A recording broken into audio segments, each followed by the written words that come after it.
Good morning, everyone. I trust you can hear me. Yeah, okay, good.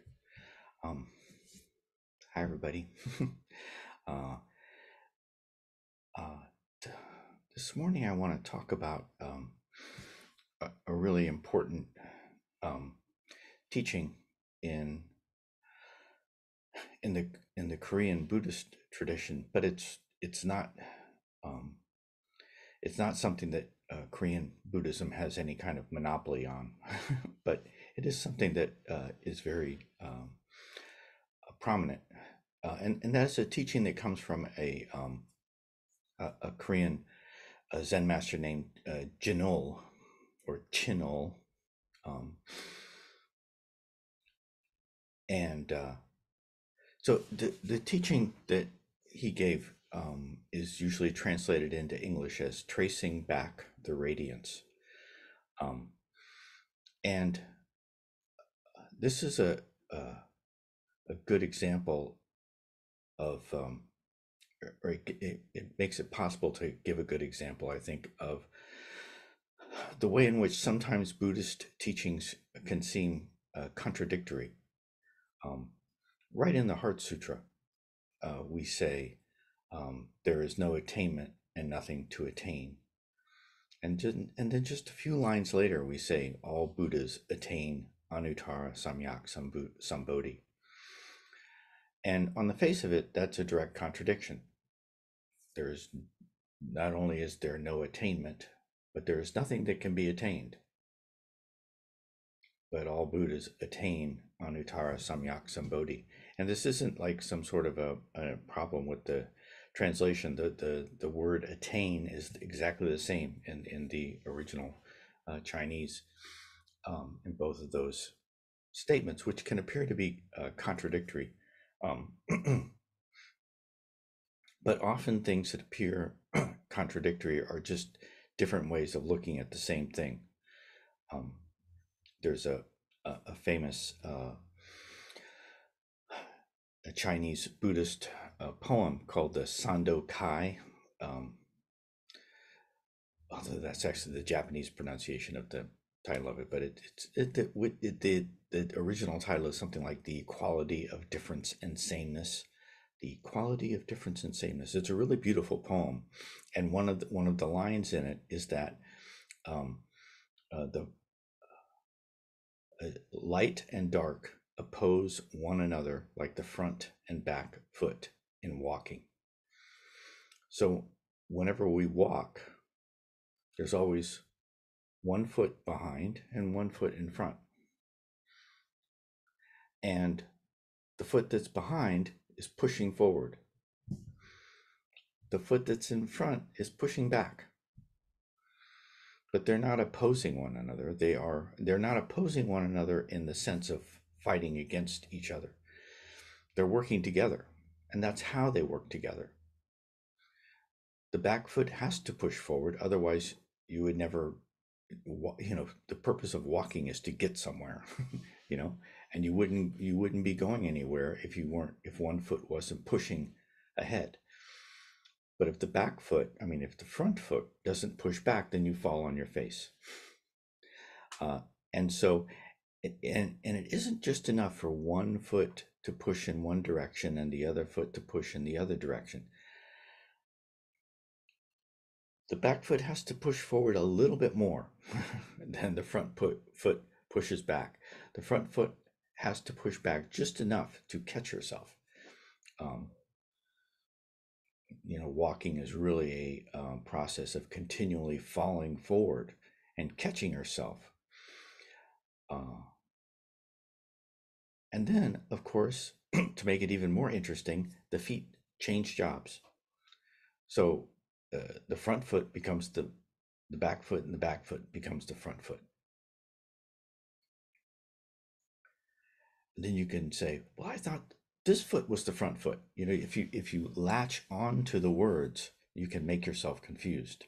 But if you look at what's actually being described, which from most of us from a very young age know how to walk, you don't think about walking. If you think about walking, it gets in the way of walking. But if you look at the words that describe walking, and then you think about walking while preferably while you're sitting down or not trying to walk, then you can see that it makes perfect sense. Oh yeah, one foot pushes one way and the other foot pushes the other way, and then they change, and then they switch over and over and over again.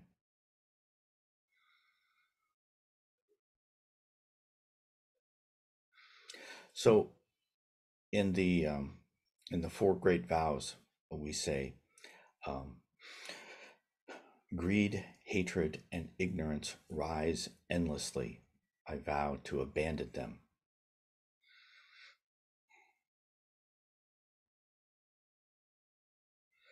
And Chinul said, trace back the radiance. Now, when we say greed, hatred, and ignorance rise endlessly, where are they rising from? They're rising from our minds. When Chinul says, trace back the radiance, this radiance that he's talking about is that which arises from the mind. So Chinul is saying that greed, hatred, and ignorance are the radiance that arises from the mind. And when you think of greed, hatred, and ignorance, which are also called the three poisons, so poison and radiance, radiance sounds nice, right? Light, it's wonderful, it's nice. Poison doesn't sound so nice. And it's not supposed to sound nice.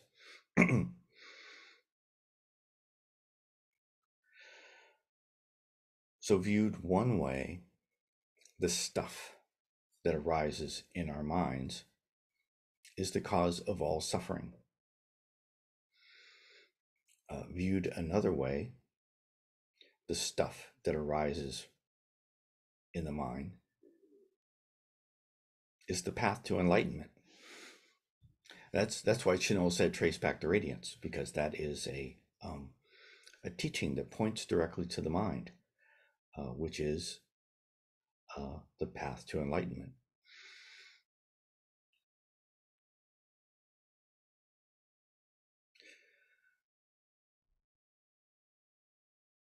So which is it? Is the stuff that arises in our mind bad, poison, the source of all suffering? Or is the stuff that arises in our mind the way to truth? Well, it depends. When when greed, hatred, and ignorance arise in our mind, our conditioned habitual behavior, mental behavior, is to follow whatever arises in the mind, to follow it outward. And so when, for example, anger arises in the mind, if we follow the angry thought outward, then we look for something out there, something or someone that we then say is the cause or the source of our anger, the thing that we are, or the thing or the person that we are angry at. And we say, my neighbor with the leaf blower is the cause of my anger.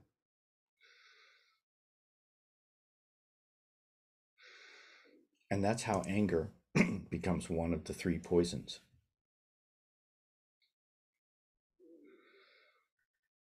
It reinforces not just the sense of not just the view of self and other, but it especially reinforces the view of self versus other. This is one of the reasons why anger is such a good thing to work with, because it makes it very clear what's the problem with why did the Buddha teach that there is no self?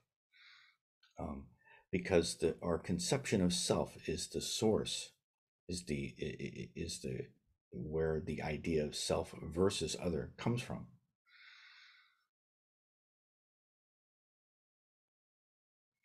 Zen master Degak often likes to say, "Oh, remember to eat off your own plate." You know, so there is no self, but eat off your own plate. There is no self, but when the retreat is over or when the sitting period is over and it's time to leave, put on your own shoes, get in your own car, and drive home to your own home. So that's the function of uh, uh, some concept of self can be useful or necessary.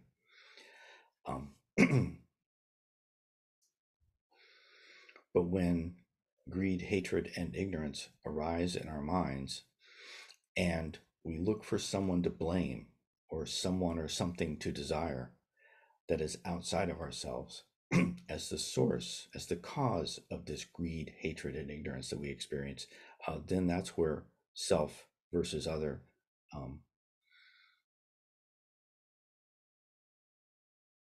becomes a problem.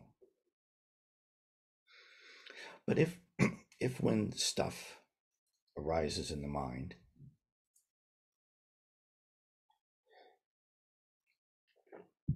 instead of believing this idea that the things that arise in our mind are caused by things outside of ourselves, if instead we say, where is this coming from? Not where is it going to, not following it outward, but turning around and looking at where it's coming from. Then the three poisons become the radiance of the mind. And we trace it back. We look, where is it coming from? Now I can't remember, but somebody who lived a long time ago and who made a big enough impression that you can still find quotes from him on the internet today. But whose name now escapes me. He said it's like looking for where the light is coming from and seeing the sun.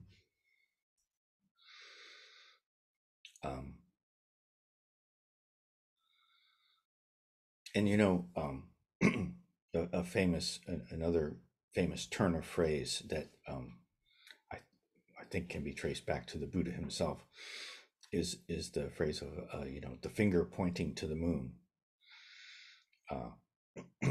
That and the reason why the Buddha liked that phrase is because he needed to point out to people that all of his teaching is just that, fingers pointing to the moon.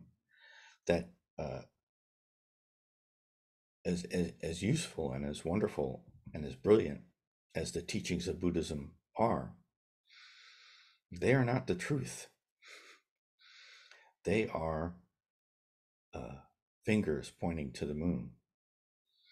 But what if you're all alone and you don't have anyone else to point to where the moon is? All you have to do is, if it's a clear night,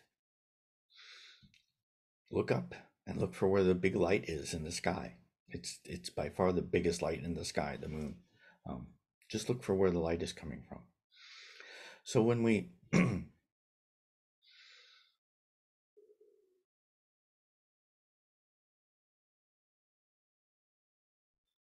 so what do we gain when we trace back the radiance?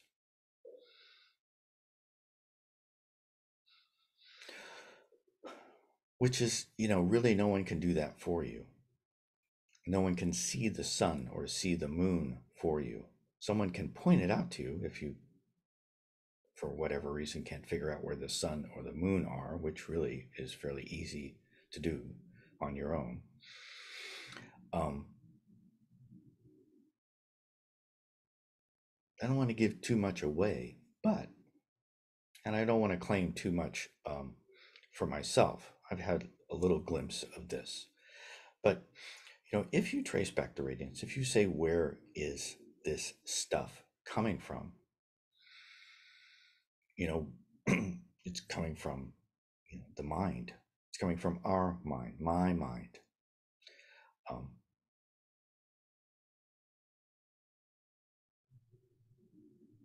And this is one reason why doing retreats is a very good practice, because if you sit for a long time,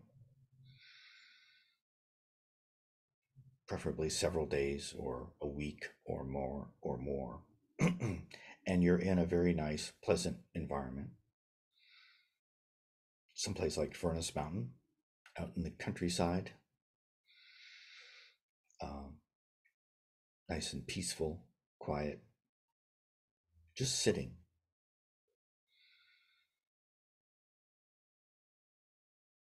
No leaf blowers around. And yet, in a wonderful, beautiful, peaceful environment where the only thing you have to do every day is get up and meditate, we still find that greed, hatred, and ignorance rise endlessly. And this is a powerful teaching. This is one of the reasons why retreat practice can be so helpful, because we can begin to see that it isn't the neighbor. I don't like leaf blowers, Now, not everybody is. This is a yeah. So leaf blowers instantly annoy me. But when I hear a neighbor with a chainsaw, which is an equally loud and equally obnoxious sound, when I hear a neighbor who has a chainsaw, I think, I'd like to have a chainsaw. And then I start thinking about chainsaws and how much do they cost, and maybe I should go to Home Depot and well, what could I do with the chainsaw? Because I don't have a real great need for a chainsaw, but I think it would be nice to have one.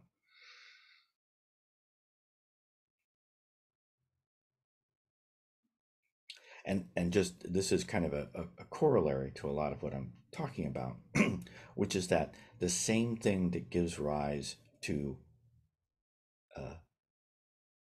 attachment in one person can give rise to aversion in another person.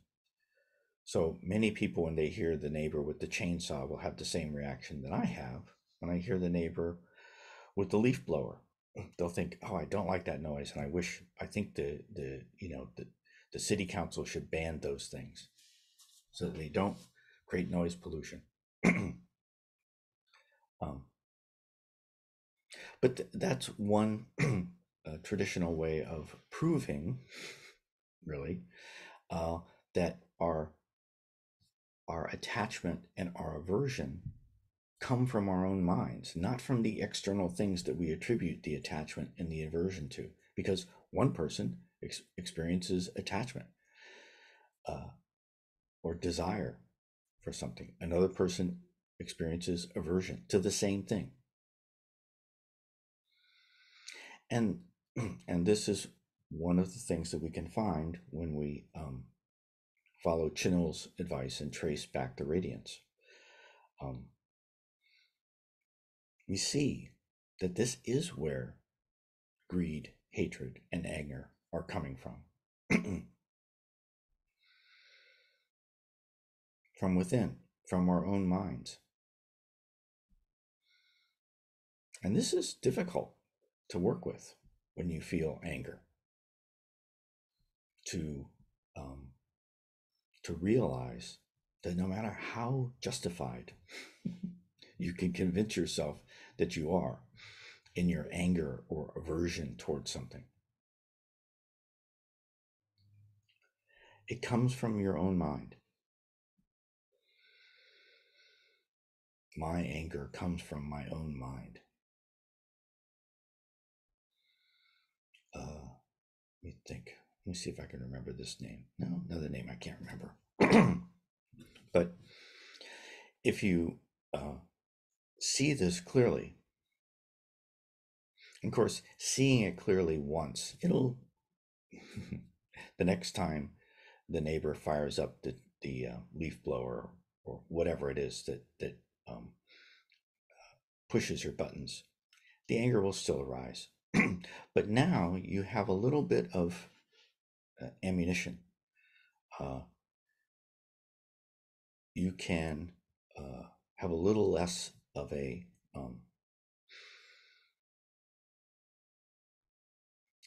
automatic, reflexive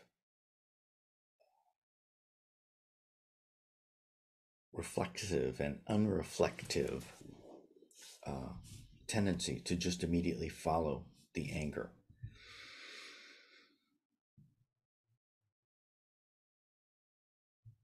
And eventually, if you come to believe it fully, completely, then whenever anger arises, you will realize that it comes from your own mind. And oh yeah, I'm pretty sure it's Dilgo Khyentse. Dilgo Khyentse. He said, the Tibetan teacher, he said, then if you see this clearly, then you will realize that you do not have a single enemy in the entire universe. What is an enemy? An enemy is the thing or the person that makes you mad, that is against you, that is the cause of your anger, that is the cause of your aversion. But when we see that it comes from our own mind, and we see that it's not true. It's not true. It's not, this isn't a moral question. This isn't that you should not be angry. It's the realization that you can realize and see clearly for yourself that anger isn't true. Anger is based upon a misconception, a misperception.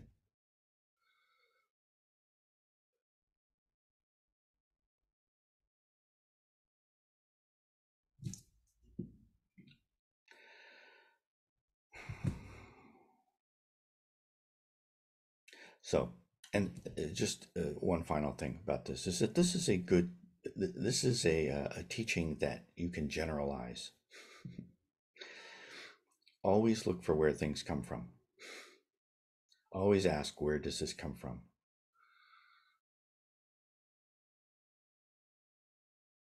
It's a good idea in general. It's good advice. So,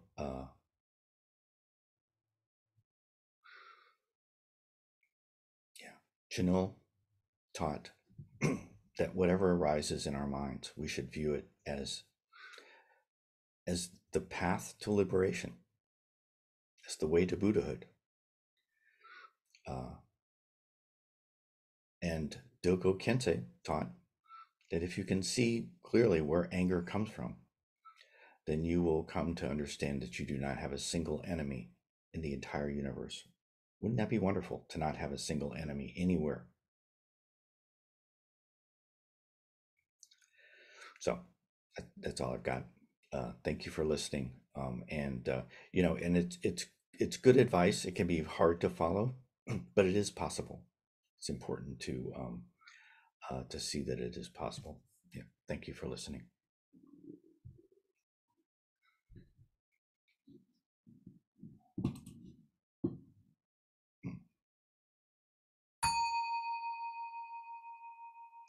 Five-minute break.